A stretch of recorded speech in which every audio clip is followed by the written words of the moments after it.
Good morning. Welcome to Stock Market Today. It's Wednesday, March 25th, 2020, and I am your host, Dan Russo, Chief Market Strategist at Chaikin Analytics. Find me on Twitter. I'm at Dan Russo _ CMT. Stock Market Today brought to you today and every day by Chaikin Analytics. Head over to chaikinanalytics.com/today. Sign up for a free email. Get a lot of the content for this show. Hits your inbox every trading day before the market opens. So U.S. equities rallied strongly on Tuesday, closing at session highs with the major averages up double-digit percentages in some cases. And the Dow logging its best day since 1933. What I will note is most big rallies on a single-day basis tend to occur in bear markets. So just bear that in mind. Energy, financials, and industrials outperformed. Communication services and staples lagged. Treasuries were weaker with the curve flattening. The dollar was down against the euro, but a bit stronger against the yen. Gold was up nearly 6%. WTI crude added on nearly 3%. As we get to the desk this morning, it's a wild ride. Futures were up about 1.5% at 4:30 this morning or so when I hit the desk on news that we were going to get an agreement on fiscal stimulus coming out of government. We have reversed earlier strength in U.S. equities. Futures are trading all over the map this morning. Asian markets rallied overnight. Japan posting its biggest increase in more than 26 years. European equities are moving higher. Treasuries are weaker with the curve steepening. The dollar is mixed. Gold is down 40 basis points, giving a little bit back. WTI crude is off 30 basis points. As we dig in, yesterday we said we were going to look to regain the 2018 lows, and that did happen, and it happened with authority. Right, so now it was a historic rally on turnaround Tuesday. We're looking for a follow-through, right? We are looking for the market to be able to string together 2 days in a row. We're initial support now at that low, 2350. But below that, 2,000 to 2,100 if that remains in place. Resistance begins near 2,700. RSI is holding bearish ranges, but I'm going to be fair. I'm going to be open-minded and say we do have the potential for a bullish divergence to play out, right? Look, we have a series of higher lows on the RSI after hitting deeply oversold. Now, we called it out as the market was making highs. Right? If you want to think about it, this divergence was your wake-up call. This gap below the 50-day was your sign to get out of Dodge or at least take exposure down. So let's be fair to it on the upside. At the same time, Chaikin money flow neutral with a slight dip back into positive territory. So let's just continue to watch that. Our market in a minute now. What are we talking about in our note today? Well, basically, we've touched on all of that already. Let's look at the major indices from a power bar perspective. The Dow up 11%, no bulls, 6 bears, historic day, best day since 1933. S&P 500 up nearly 9%. I see a little bit of an uptick in the ratio. NASDAQ was actually a small underperformer yesterday. NASDAQ only up 7.6%, 5 bulls to 22 bears there. Inline performer for small caps, bonds down tick. It really was it was a beat down rebound is what I'm calling it. All right. When energy is your leading sector on the day, up 16%, as you'll see when we look at the movers and shakers a little bit later, the stocks that rebounded were the beaten down names. All right. So let's call yesterday. It was a nice start. Potentially sets the stage for the initial, and I making air quotes with my fingers here, the initial low may be in place. Now, remember, our view is interim rally and then ultimately a retest. That's our base case. That's a lot of people's base cases. It does seem to be the consensus view amongst the people with whom I interact. But it was also what I'm going to call the beat down rebound, right? Energy of 16%. Are you kidding me? 0 bulls, 19 bears there. The beat down rebound. In my opinion, guilty until proven innocent. Let's hit our stock of the day, though, right? Because there was one sign of activity in the marketplace over the past couple of days. that has caught my attention, and that is semiconductors relative strength. So stock of the day I'm highlighting in my note today is the type of name you want to consider as potential leadership. Should we begin to base, or even maybe if you want to scalp inside of a bear market rally? Taiwan Semiconductor, TSM, right?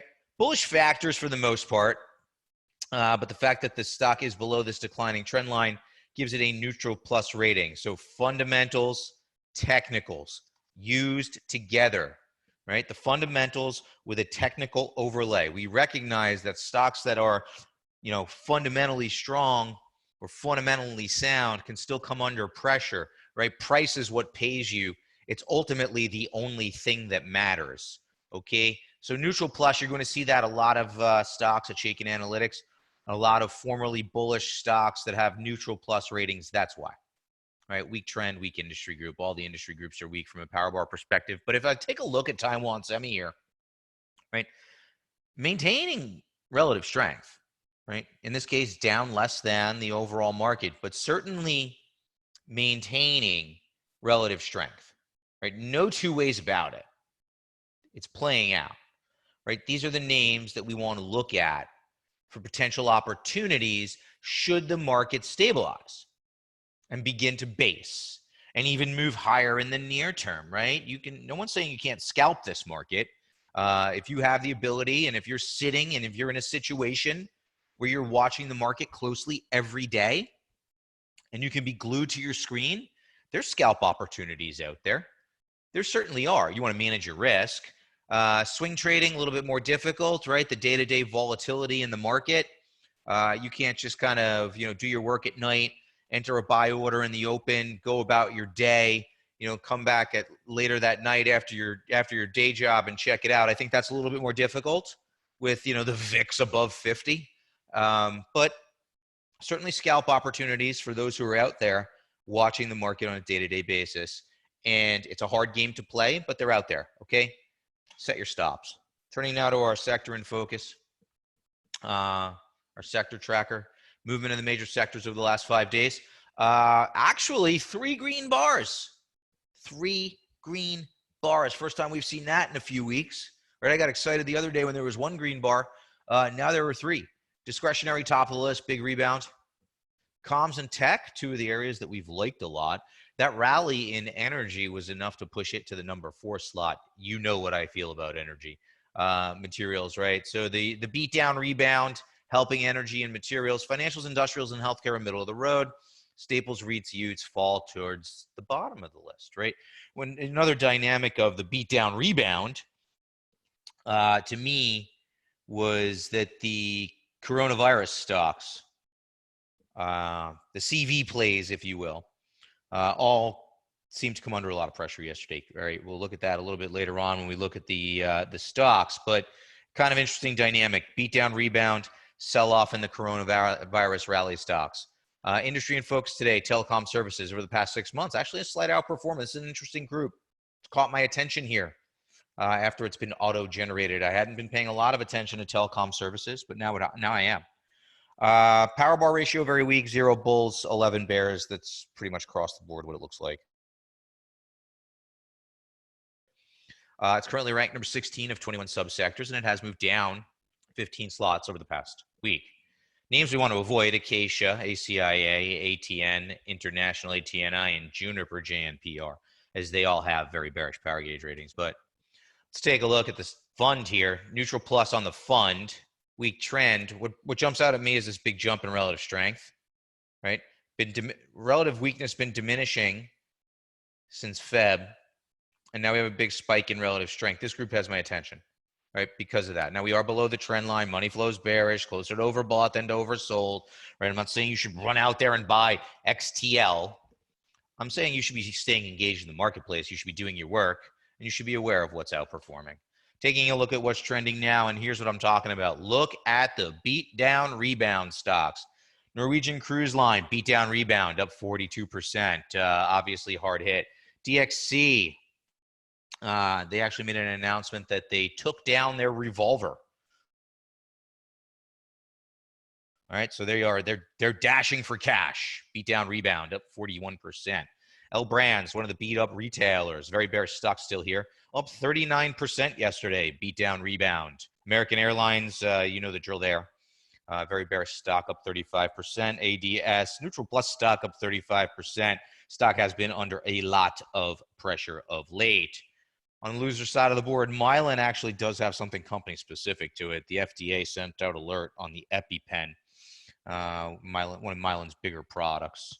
As those of you, anyone who has children is aware of the EpiPen and its importance. But the coronavirus plays that sold off yesterday, Activision, ATVI, along with EA down here. Kroger, right? One of the names that folks were talking about as everybody was running to the supermarket to hoard food like we were never going to eat again. The supermarkets kind of came in a little bit. Regeneron, no real news there, down 1.35%. So let's dive in. It's sentiment. It's Wednesday. We do sentiment on Wednesdays. Sentiment begins to reverse from extreme levels. You have to squint to see it, but take my word for it. The 13-day moving average of the CBOE equity put call ratio for the first time since mid-Feb is actually starting to move lower. Will it last? We don't know. It's one of the data points that we are looking for to give us a sense of maybe some fear abating in the marketplace. Now, if you look at the CNN Fear Greed Index, which I include in my note every week, that moved from 5 last week to 13. Still in a level of extreme fear. We're not going to sugarcoat this for you. People are still scared, but less so, right? Even the VIX has backed off a bit. If you read my note, if you're a Chaikin client or if you're taking the 14-day trial that we've been highlighting here, you'll read in my note today that the VIX has even backed off a little bit. And I would argue that the rate of change on the 10-day moving average of the VIX is actually starting to slow to the upside. Still positive, right? Rate of change is still positive, but remember your calculus work from when you were in school, right? It's rising at a declining rate. So that's kind of interesting as the market kind of broke through and then rallied back above the December low. I think holding the December low does give people some confidence here in the near term, right? What about, we normally do breadth on Thursdays, but I wanted to highlight this one today because I'm looking at a different metric today. New lows on the New York Stock Exchange, right? Check it out. Line's starting to decline, right? Very similar to what we saw in December 2018. And I'm not saying it has to play out the same way, but I want to keep an open mind, right? I want to say that we're not out of the woods yet, right? There's still a lot of reason to be concerned, right? But if all you did was look at the headlines, all you would be is concerned. If all you did was watch the news, all you would be is concerned because the news is still bad in and around the coronavirus. There's no two ways about it. What we want to do is look at what people are doing with their money, right? Once we've established that ourselves and our family and friends are safe and healthy, we want to focus on the markets. And I want to keep an open mind and try not to let the news cloud that out. So something I'm looking at from a breadth perspective is the fact that new lows are declining on the New York Stock Exchange. So something to keep in mind. And then finally, one of the funds that I would be looking at if I wanted to add equity exposure. You see the volatility in the market. That environment, that VIX environment is hard. Correlations are near 1. That's hard to pick single stocks. It's a hard environment to pick single stocks. But I think if I was going to start to add equity exposure, I'd start with something broad that diversifies me a bit. And I'd start with what was leadership and take a look at the Qs here, right?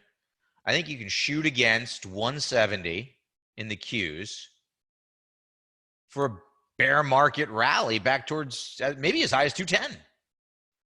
I think you have shoot against 170 for 210, right? I would take you back in between the moving averages, would still be in a downtrend, would be very consistent with the types of bear market rallies that we've seen or you may see or have seen historically. So something to keep in mind.